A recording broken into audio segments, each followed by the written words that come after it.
जय मसीह के मेरे दोस्तों, कैसे हो आप सभी। मेरा विश्वास है कि आप सभी परमेश्वर में बढ़ रहे होंगे और मसीह के संगति में आनंदित भी होंगे। मेरे दोस्तों, आज लोग मसीह में हैं फिर भी उनको आनंद क्यों नहीं, उनमें शांति पीस क्यों नहीं, लोग क्यों इतना बेचैन हैं। क्या बाइबल में नहीं लिखा कि हमारा परमेश्वर शांति का राजकुमार है? तो फिर शांति कहाँ? हम तो अब भी काट कुट करने वाले कुत्तों के समान लोगों के ऊपर भौंक रहे हैं। यीशु ने कहा, तुम दुनिया के नहीं हो जो उनके से काम कर। लेकिन आज कुछ क्रिश्चियनों की हालत उन संसारिक लोगों से भी खराब है। मैंने देखा लोग कहते हैं, जी मैं तो बहुत परेशान हूँ, बहुत दुखी हूँ, कभी मेरी प्रार्थना सुनते ही नहीं जीसस। उन लोगों को देखकर ऐसा लगेगा कि भाई साहब तो बड़े धर्मी बंदे हैं, बहुत स्पिरिचुअल हैं, जीसस क्यों नहीं सुनते इनकी प्रार्थना।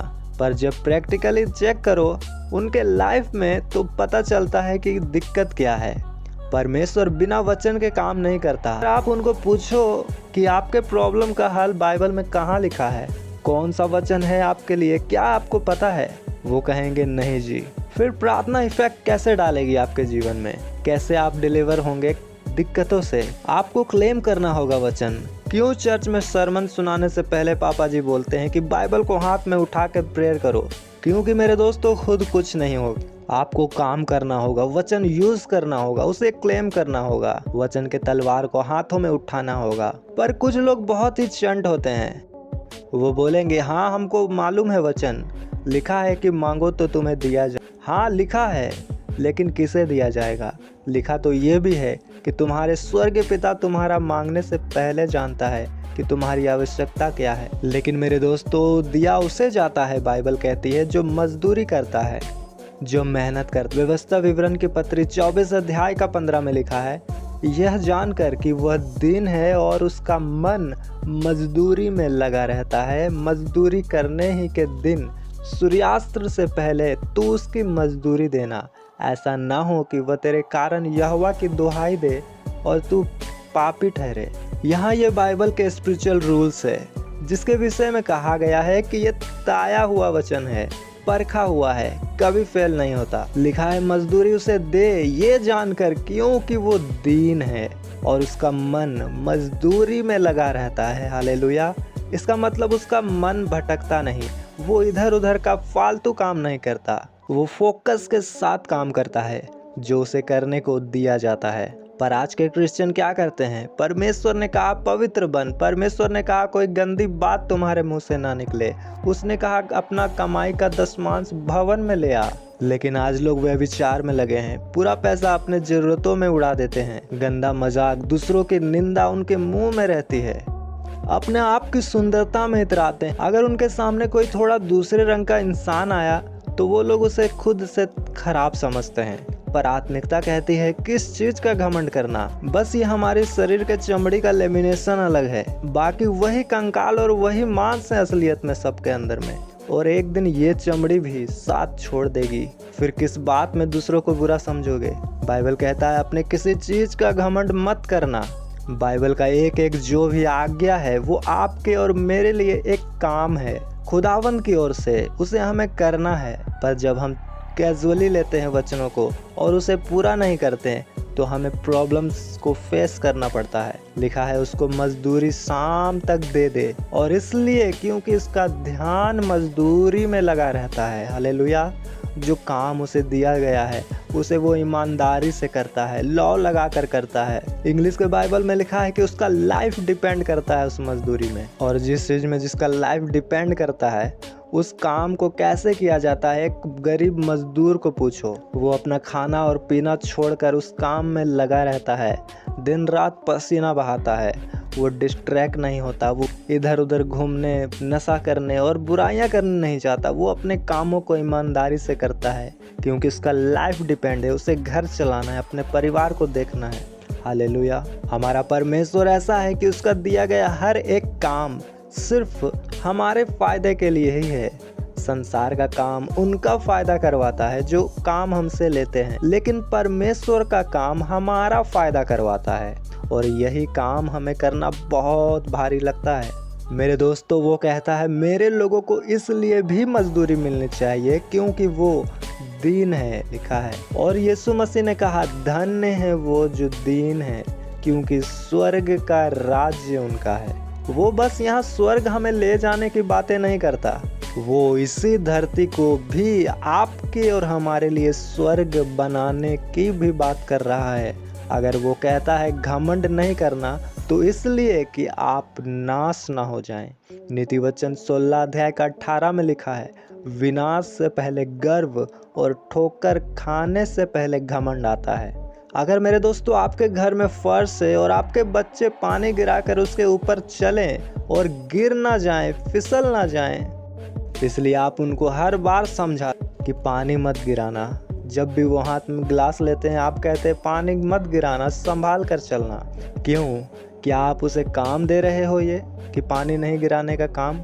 नहीं, क्योंकि आप नहीं चाहते वो जमीन में ऐसा ना हो कि वो गिरे और उनको चोट लगे। इसलिए खुदा भी कहता है कि मेरी आज्ञा ही तुम्हारे लिए काम है, तुम इतना ही करो, मेरी बातों को मानो, तो बहुत बड़ी बात है। जब हम व्यवस्था विवरण 24 का 15 को हिब्रू बाइबल में पढ़ेंगे तो वहाँ मजदूरी करने को कुछ और लिखा है। मजदूरी का मतलब काम करो और अपना पैसा लो, और वो मजदूर कल आएगा या नहीं कोई मतलब नहीं रखता मालिक से, मालिक को उससे कोई मतलब नहीं।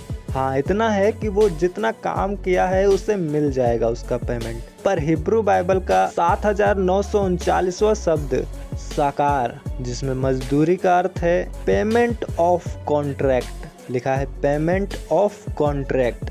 जिस तरह बड़ा प्रोजेक्ट को करने के लिए लोग कॉन्ट्रैक्ट करते हैं, डील करते हैं कि इतना काम करने का तुम्हें इतना इतना पैसा दिया जाएगा, वहाँ काम देने वाले में और करने वाले में एक डील होता है। हिंदी का मीनिंग बताता है कि वादा होता है दोनों में। अब आगे का प्रोसेस वहाँ इस तरह है, अब कॉन्ट्रैक्टर उस काम को जितना जल्दी स्पीड से करे उतना उसका फ़ायदा है, क्योंकि पेमेंट फिक्स हो चुका है। अब मालिक ने जिम्मेवारी उसे दे दी है। उसी तरह मेरे लोगों, हमें कुछ काम करना है। मालिक ने लिखा है सारा अधिकार पुत्र को दिया है और उसी पुत्र ने हमें दे दिया वो अधिकार। कहा जाओ, सुसमाचार सुनाओ, लोगों को चेला बनाओ, आज्ञा को मानना सिखाओ। तुम ज्योति हो, लोगों को ज्योति दिखाओ, उनके अंधकार को उजाला बनाओ। पर हम ऐसा कभी नहीं करते हैं। हम उनका नाम भी लोगों के सामने नहीं लेते कि लोग मजाक ना उड़ाएं, कुछ बुरा ना बोल दें। कोई पूछता है तुम किसकी प्रार्थना करते हो, तो हम कुछ नहीं कहते हैं। इसलिए तुम प्रार्थना करते हो तो वो भी तुम्हें इग्नोर कर देता है।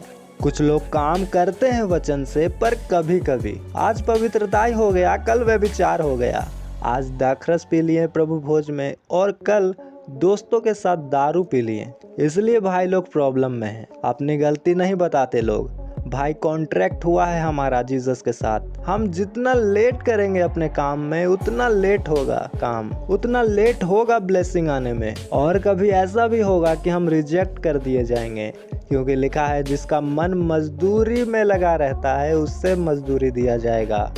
पर जो काम के समय टाइम पास करता है, बकैती करता है, मालिक उसको निकाल कर उसके जगह दूसरा मजदूर भी रख लेता है। मैंने कुछ दिनों पहले बताया था कि जब सरकारी नौकर को सरकार आज इतना सुविधा देता है, तो हम स्वर्गीय कॉन्ट्रैक्टर जीसस के पार्टनर होने के लिए जो बुलाए गए हैं, हमारे लिए उस खुदा ने कितना बड़ा सोचा होगा। आप एक बार इमेज पर हमारे डिस्ट्रैक्ट होते रहने के कारण खुदा हमें रिप्लेस कर सकते। इसलिए सोचो खुदा ने हमें कैसे चुना है, क्या खूबी थी हम में। पहला कुरिन्थियों 1:26 में लिखा है, हे भाइयों, अपने बुलाए जाने को तो सोचो कि न शरीर के अनुसार बहुत ज्ञानवान और न बहुत सामर्थी और न बहुत कुलीन बुलाए। बाइबल कहती है सोचो जरा उस खुदा के प्रेम को। कोई अच्छाई नहीं थी, हम पापी थे हम, और उसने हमें चुन लिया, पर हमने उसके प्यार को भुला दिया और डिस्ट्रैक्ट हो गए। बाइबल कहती है कलीसिया लौ लगाकर प्रार्थना करने लगी तो पतरस छुड़ाया गया जेल से। सोचो हमसे प्रार्थना भी नहीं होता मन से, तो सुसमाचार कहाँ से दें। मोबाइल में 2 GB डेटा हम उड़ा देंगे रील्स देखकर, पर वचन शेयर नहीं करेंगे। आप सोचते रहते हो वीडियो डालने में कि व्यूज आएगा या नहीं आएगा। अरे व्यूज आए या ना आए, बताओ लोगों को वचन, सुनाओ लोगों को कलाम। कोई देखे या ना देखे, देख रहा है तुम्हारा स्वर्गीय पिता जो गुप्त में है। लिखा है वो देगा तुमको प्रतिफल। मनुष्य में इतनी ताकत नहीं कि तुम्हारे स्वर्गीय कामों का प्रतिफल चुका सके। उससे इतने कीमती थे कि परमेश्वर को, यीशु को खुद अपना लहू बहाना पड़ा हमें खरीदने के लिए। तो आज के इस धरती के लोग हमें क्या प्रतिफल दे सकते हैं? हमें प्रतिफल देने वाला केवल स्वर्गीय पिता है। इसलिए हम उसकी सेवा करें, उसके कलाम को फैलाएं, उसके वचन को शेयर करें। आज इंटरनेट गलत चीज़ों से भरी हुई है, तो क्यों ना हम अपने वचनों से, अपने कलाम से, अपने वीडियो से इस इंटरनेट को भर दें। जब शैतान अपना जोर दे तो हम मसीही क्यों पीछे हटें? मसीही पीछे हटने वालों में से नहीं, मसीही आगे बढ़ने वालों में से है। वो जहाँ जाएंगे वहाँ वचन सुनाएंगे।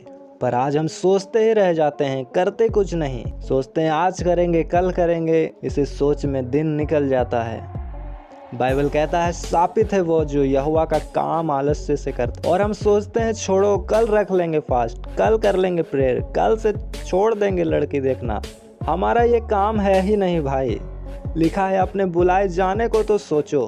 हम में 1000 कमियां हैं, लोग वो नहीं देखते, पर जीसस ही बुरा है ये बस उनको दिखता है। क्योंकि उनके बुरे कैरेक्टर के कारण वो हमेशा ट्रबल में रहते हैं। उनकी प्रार्थना सुनी नहीं जाती, क्योंकि पापियों के ऊपर कान नहीं लगाते परमेश्वर, ना उनके ऊपर आंखें लगाते हैं, उनसे मुंह फेरे रहते हैं, इसलिए उनकी प्रार्थनाएं कबूल नहीं होती।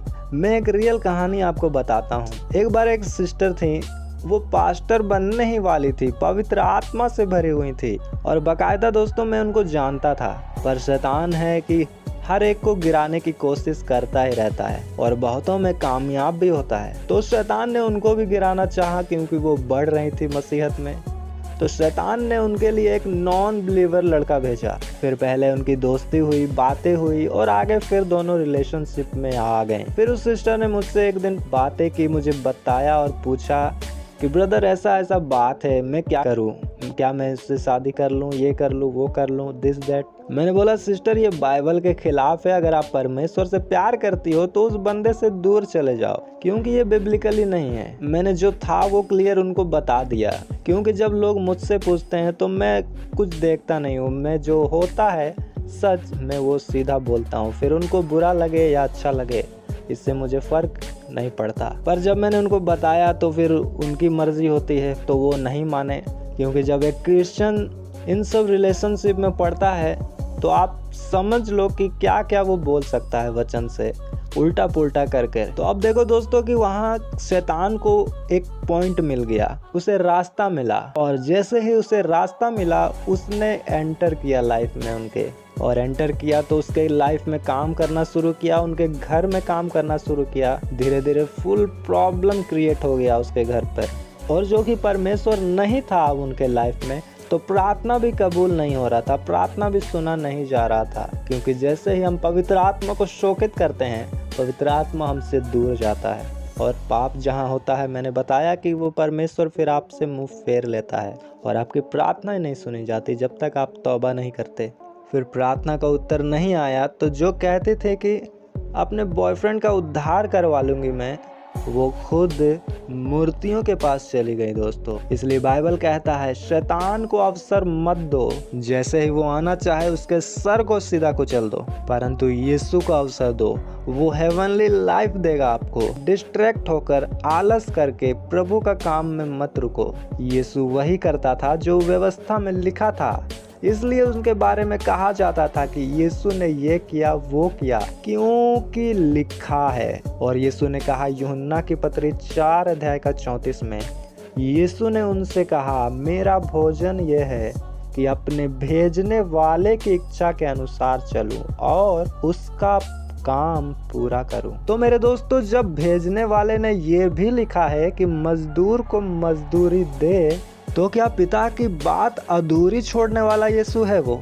अरे पिता की आज्ञा पूरी करने के लिए उसने खुद को दे दिया कि लोग उसे क्रूस पर टांग दे, तो क्या वो हमारी मजदूरी नहीं देगा? देगा भाई, क्योंकि कॉन्ट्रैक्ट हुआ है हमारे साथ। बाइबल कहता है उसने पवित्र आत्मा हमें बयाने में दिया है, एडवांस में दिया है। बाइबल के कामों में से प्रार्थना करना भी एक काम है। लिखा जो कोई मेरी सेवा करेगा पिता उसका आदर करेगा। इसलिए ये मत बोलिए कि खुदा ने मेरे जीवन में काम नहीं किया, बल्कि अपनी कमी ढूंढिए कि क्यों नहीं किया काम, क्योंकि वो तो सच्चा है। हमें पवित्र होकर वचन शेयर करना है, जिससे भी मिलो उसको शब्दों से वचन प्रचार करो, वीडियो बनाओ, एडिट करो, वो भी नहीं तो चर्च का वीडियो सरमन शेयर करो, किसी भी बहाने से वचन फैलाओ और बाइबल को अपने अंदर लागू, जैसा लिखा है सेम वैसा करो। एक ही बार नहीं तो धीरे धीरे बनो, सिद्ध बनो, क्योंकि जो एक बात में चूक करता है वो सब बातों में चूक जाता है।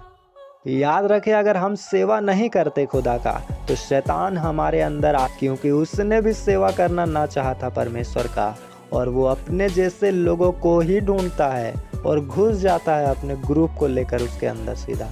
इसलिए बाइबल में जब उसने सुअरों का ग्रुप देखा तो वहां जाना चाहा। सांप बहुत धूर्त था, लिखा है, इसलिए शैतान उसके द्वारा हव्वा को बहकाया। धूर्त का अर्थ है कपट करने वाला, छल करने वाला और झूठा।